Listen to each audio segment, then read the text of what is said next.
Hello, beautiful people. It's that time again that we do chit chatting here on GBC News. This is the page. It is your authoritative platform where you get those who matter when it comes to sports development to really tell us what is up their sleeves. And today we're looking at water polo, their growth so far, the expansion so far. Where are they now?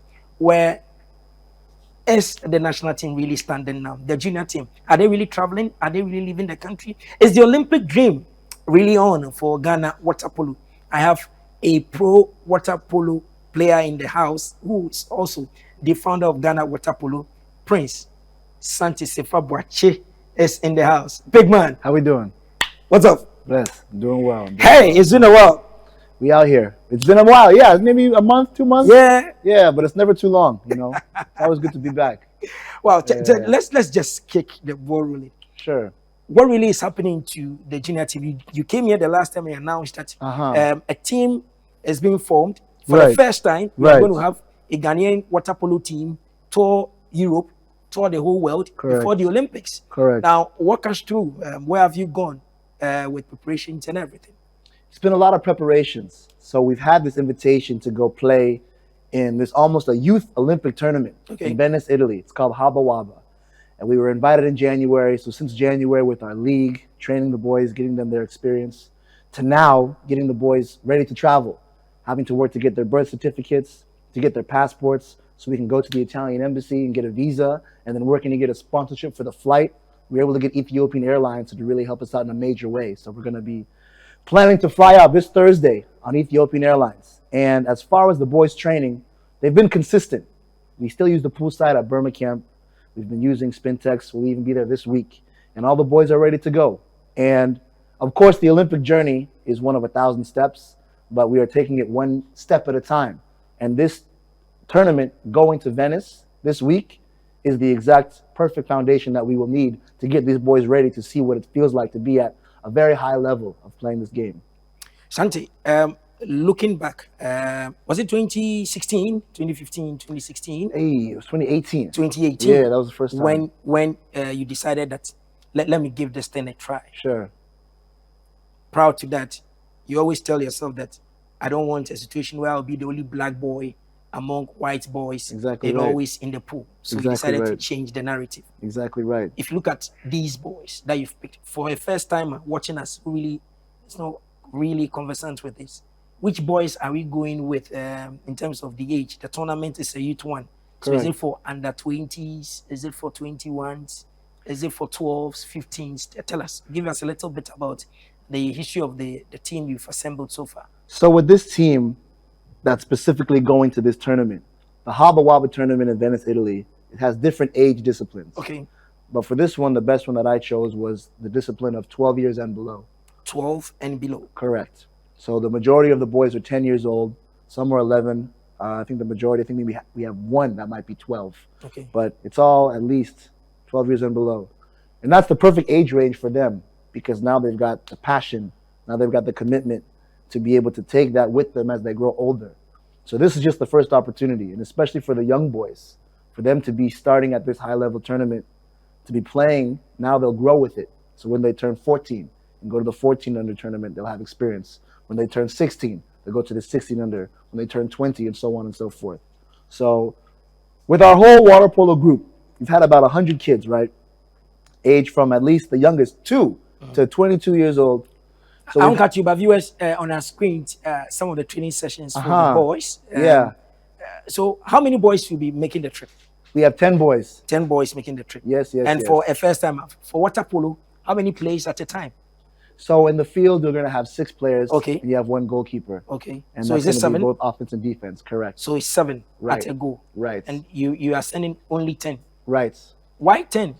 There should be substitution, at least another 10 to be 20. Right. So we have at least 3, and we're only allotted about 14 players. Oh, okay. So if anything, you want to have ideally 2 lines, a line of 6 and a substitute line of 6. So luckily, we've been training the boys enough, as you can see them swimming here, that their endurance is getting better and stronger. So some boys will be able to play the whole game. Some will be able to sub them quickly. And the plan is that when they score, we'll sub them out fast. Or when someone gets tired, we have somebody to come in fast there and go forth. We've got 1 goalkeeper. He's going to be strong and he's going to play the whole game. I'm really letting the kids know that defense is going to be how we win any type of game. because anybody can score the goals, but to be able to block and help out the goalkeeper, because he's just by himself, unless you're playing 1-1 on the perimeter side, as we call it. So it's good to have our subs. I'm happy that we had 10. We really allotted 12, but given the group that we have, I figured this group of 10 has been the most consistent. They've been playing with us for the past 2 years, and they're some of the most motivated, and that works out for us. Asante, I know everything you do, if it's not from your pocket, your resources, your team that you work with always gives you. This is a huge project. Huge. Capital intensive. You touched on Ethiopian Airlines coming on board to assist. Yes. Who again is assisting? How much is the budget you guys want to send to this Italy tour? So with this one, when I went back to the US just last month, I said, all right, to cover everything, at least the flight, and even to keep them training, and even to work with the embassy, visa fees, all these other logistic costs, I set a goal of $10,000 US. Okay. And the biggest support has always come from the US and the water polo community back over there. Okay. So when I went back home, I was giving speeches, I was giving lessons, I was doing music performances, I was making the merchandise that you even see right here for our Black Star Polo Foundation, doing all these things to raise as much money as I could, and then just telling the story. Even doing interviews on TV and interviews with different friends, just so more people can see how they can help. And sure enough, people were donating here and there. Some were small, some were big, some are very small, some are very big. But we were able to reach our goal just last week of 10,000. And that's what was able to secure this flight on Ethiopian Airlines, as well as paying for these kids' passports, paying for the birth and even some of the death certificates for some of the parents, paying for all the things needed so we can have a smooth visa appointment at the embassy. So $10,000 is a huge feat. And for it to be coming from the US, it's a statement, because it shows how important this work is and how real this dream can become, and how we're giving back to the youth in a major way, because it's something that they can grab onto in an environment where they might not feel so supported. So when you go closer to them and you told them this is the deal, and all of them told you that, Santi, we don't have passports. Santi, we don't have birth certificates.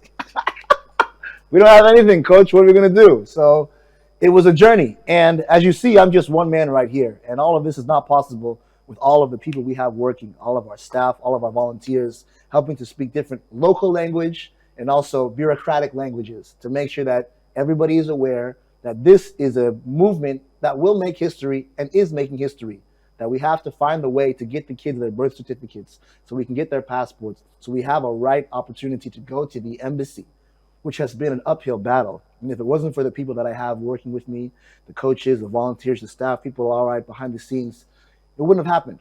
So us getting to the point where we have an opportunity to sit inside and speak about an appointment, it's already put us above so many other people in the country, because the list of things you have to get to go to the embassy, it will make you give up. But everyone is so committed and so supported, and they believe in this dream.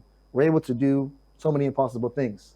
And it hasn't been easy, and we're even still fighting it. We had one issue where the courts needed an affidavit from the parents to let them to travel. Then the courts went on strike, and that delayed the whole process, because the embassy needs this thing to give us our visas in hand. So we have to get this one by Thursday, and it's been very great to hear the support, but now we need people to even reach out on social media. They can reach out to the Italian ambassador in Italy. They can reach out to the embassy here in Ghana and just say, hey, send Black Star Polo to Italy, because that's what we need. We have to get there. We fly out in 3 days.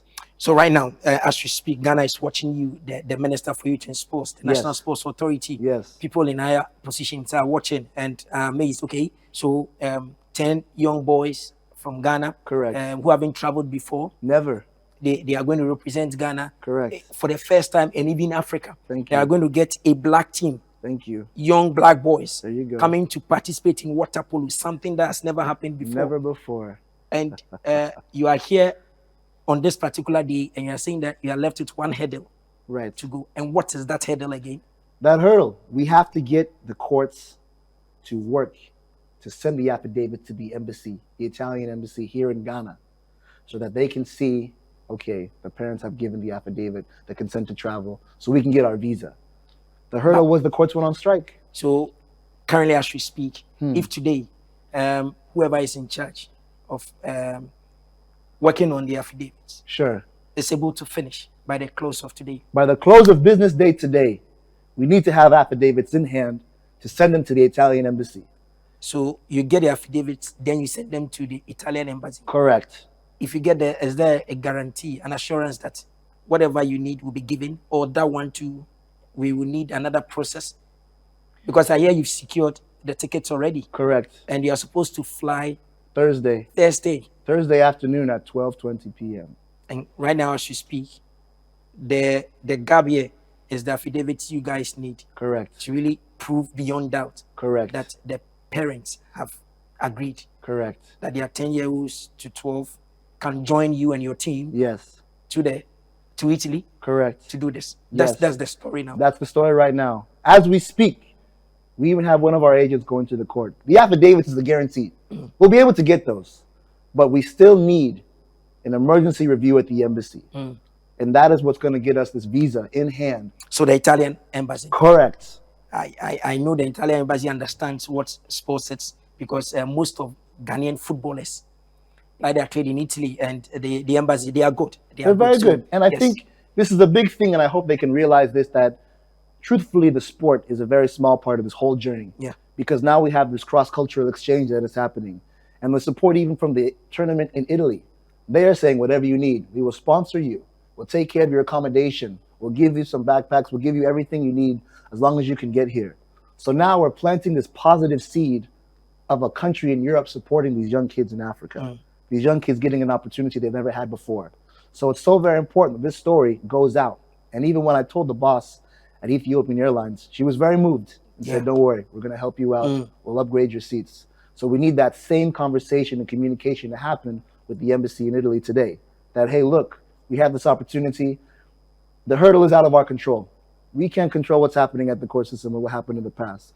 What we can control now is Ghana reaching out to the Italian embassy, social media, Twitter, Ministry of Sports, everybody, to say send Black Star Polo to Italy, or just hashtag Black Star Polo, because we need these visas by today, even by tomorrow.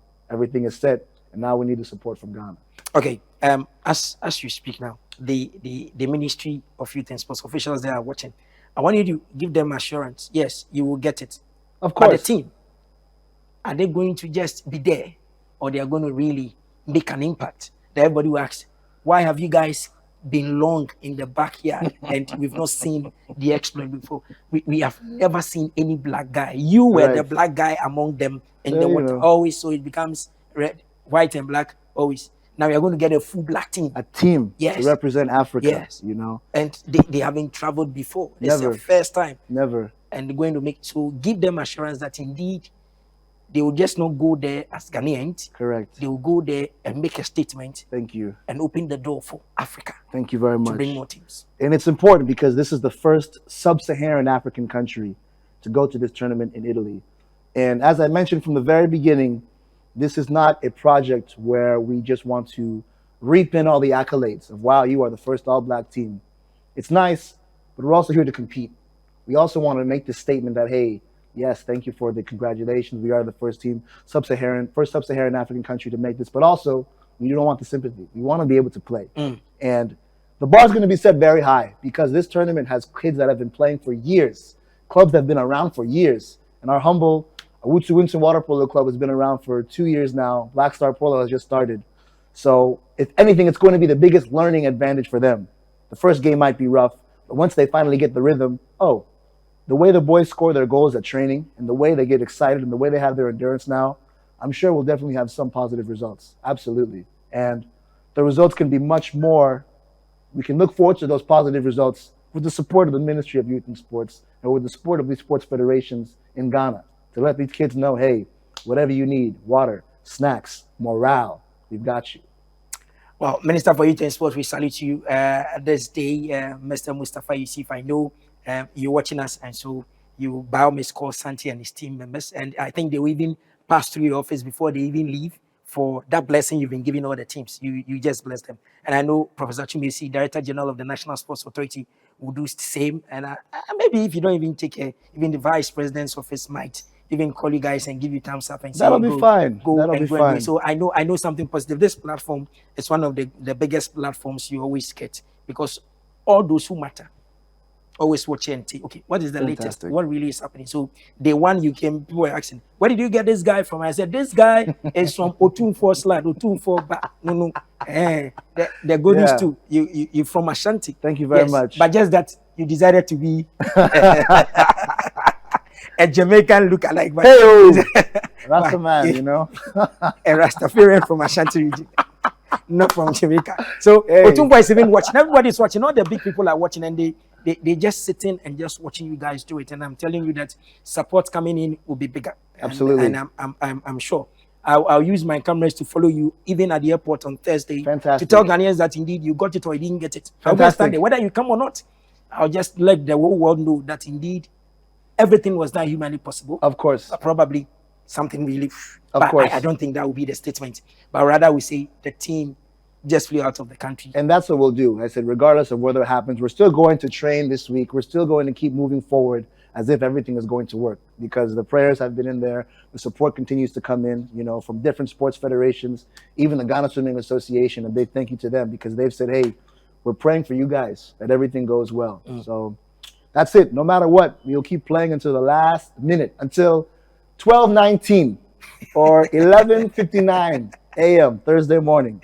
So you had Prince Asante Sefa-Boakye, a son from the Garden City, Ashanti land, Otunfo, Nanapa. Yeah. They say he is a former water polo professional player based in the US, has decided that he will coach and then bring a dream to a reality, that's bring an African team to play water polo. It has never happened before. And the bigger dream is to get Ghana team at the Olympics. And that is what he's doing, starting from this tour of Italy. And so we salute everybody at the Italian embassy. We know you will help us to do this. I am Theophilo Sampa. Thank you very much for passing through. Absolutely. And then when we just pause here, HR will be coming with news highlights. And so stick and stay with GBC News. Bye for now.